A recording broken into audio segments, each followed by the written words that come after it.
Good morning, good afternoon, everybody, depending on what side of the country you are. But anyway, good Monday. Hopefully it continues to be a little bit of a better Monday than we've seen in the beginning. For those of you that follow the market, it's Black Monday so far. But we're here to get into something more positive, some daily fantasy baseball. I'm here with RotoCurve to discuss today's starting pitchers.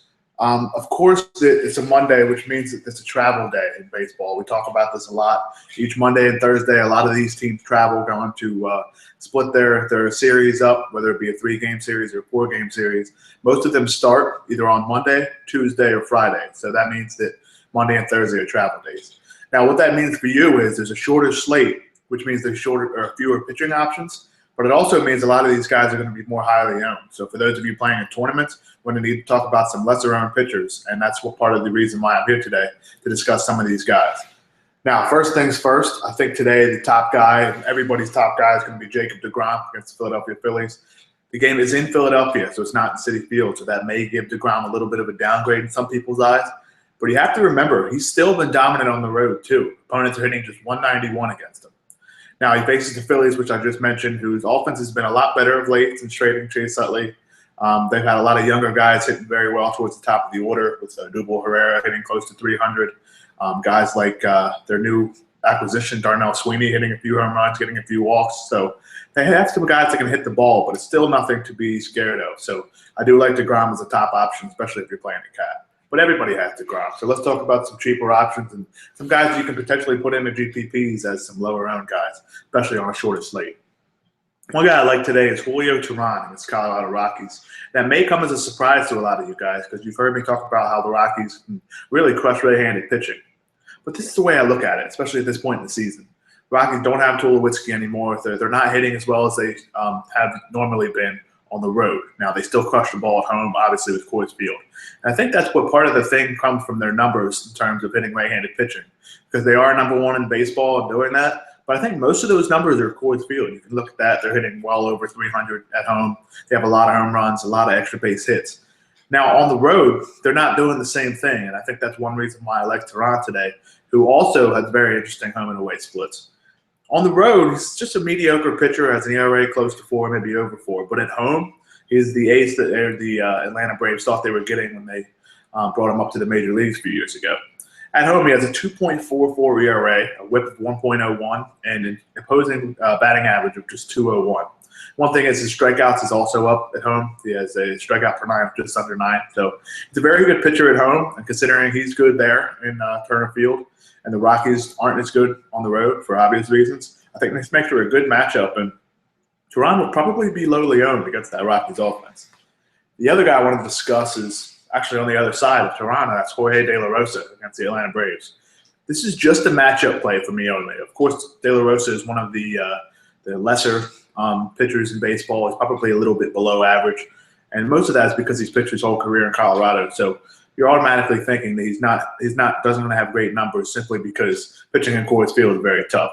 Now, he was good in Coors Field a few years ago, and he's not a terrible pitcher, but he's not a guy that you normally like to target in daily fantasy baseball. Now, one reason why I do like him today, however, is simply just because of that matchup against the Atlanta Braves. The Braves are one of the worst teams in baseball hitting left-handed pitching. They don't strike out too much, but the one thing about De La Rosa is he has an excellent changeup.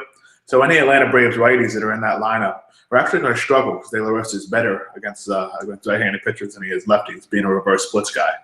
Now, one other thing about the Braves is they don't have any power. They rarely have any guys that can hit the ball out of the ballpark. I believe they're dead last in Major League Baseball in home runs. So the one thing that De La Rosa has struggled with is giving up home runs. He won't have to worry about that against the Atlanta Braves. Next guy I wanted to discuss is Nathan Eovaldi against the Houston Astros. Now, if you got a chance to watch this game in his last start, Eovaldi was incredible. The best I've seen him pitch in his entire career. And he's finally showing that stuff and that live arm that we always knew he could put together. He just wasn't able to do it for the first few years of his career. Now, can he sustain this? We'll see. But the thing is, when you watched him pitch that last start, he hit 101 miles an hour a few times. He consistently cruised from 97 to 99 with his fastball. The one thing about Eovaldi, he's always been a straight pitcher, meaning he's threw it hard, but really straight. He had a ton of movement on his ball, partially because his arm slot looked like it dropped a little bit. Now, for those of you who watch the game of baseball and understand how a lot of these pitching works, If a right-handed pitcher drops his arm slot a little bit, but still able to keep that velocity, that's a lot of movement and a lot of strikeouts are going to come. And that's exactly what Eovaldi did. I believe he struck out close to 10 in his last matchup. Now, speaking of matchup and strikeouts, Eovaldi gets the Houston Astros today, who strike out the most in baseball against righties. I believe the second most against lefties, but we're just concerned about right-handed pitching for today. The one thing about the Astros, they have a lot of guys that swing for the fences for good reason. They lead baseball in isolated power, slugging percentage, home runs, pretty much all the power numbers. But it also comes from strikeouts. So a guy that's throwing in the high 90s with movement, with an excellent slider that's in the mid to upper 80s, it shows you that he has very high potential for strikeouts, as he did in his last start. So it just makes for a perfect tournament play as a guy that has great stuff with high strikeout upside against an offense that strikes out a lot. And the one thing about Eovaldi is I'm not sure I could use him in cash, because if that ball's straight, the Houston Astros are going to hammer it. But he's probably my top option in tournaments today because of the upside he has and the Astros matchup gives him. Last pitcher I wanted to talk about today is, you've actually heard me talk about him a lot on RotoCurve, is Robbie Ray against St. Louis Cardinals. Like De La Rosa, Ray has an excellent matchup today. Also, like the Braves, the Cardinals are one of the worst teams in baseball hitting left-handed pitching. The one thing about the Cardinals, though, is they missed a lot of the season with Matt Holliday, who has absolutely just helps their lineup hit left-handed pitching. It's the bottom line. But the rest of that lineup is really not hit left-handed pitching well at all either. So it makes for an entire lineup that really struggles from one side of the plate, and that's what Ray looks to exploit today. Now, Ray has not been very good of late. He doesn't have over 15, I believe, DraftKings points in his past couple starts. On FanDuel, he struggles to reach the double digits. But the one thing about him is that will make him lower owned. In a great matchup against the Cardinals on a slate where there aren't many good pitching options, Ray makes for a decent, cheap GPP option for me to say, simply because of that matchup. Now, he needs more strikeouts, and that's the one thing with the Cardinals as opposed to the Braves. The Cardinals strike out a lot more against left-handed pitching, and I think that's the one thing that could give Ray some values for today. But if he's not striking out anybody like he did 3 starts ago against these Braves, he's really not going to have much value. So he's probably the last pitcher I do like for today, and he will be very low owned. But he makes for a cheap guy with some upside that you might want to use on sites like FantasyFeud or Fantasy Aces, or these sites that you can get cheaper pitchers and give you a chance to stack a lot of those batters.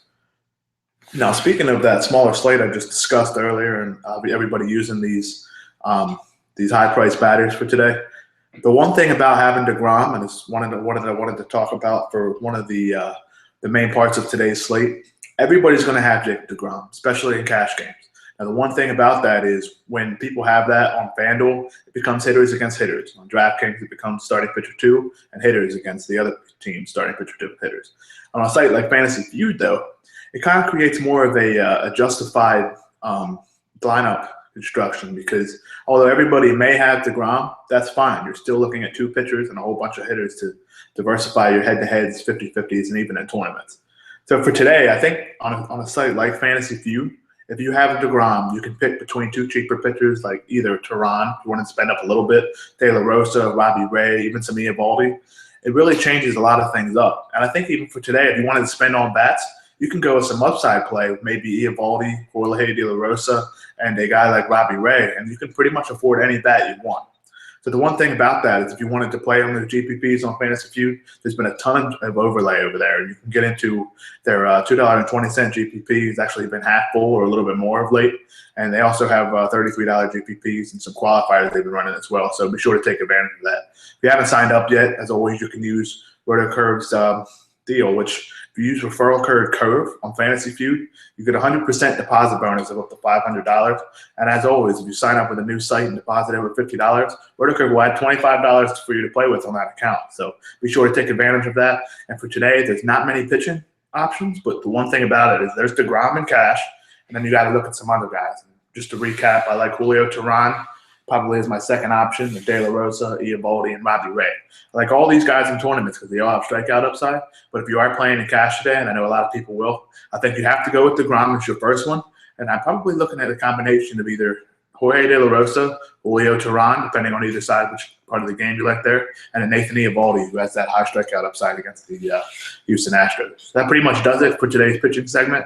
Be sure to return tomorrow, and as always, use everything on RotoCurve to your advantage. There are a ton of tools to use for baseball. There's MLB splits is updated. I just updated the rest of the tools this morning for strikeout rates, for ballpark factor. So use everything to your advantage, and let's make some money on a Monday night. Good luck, everybody.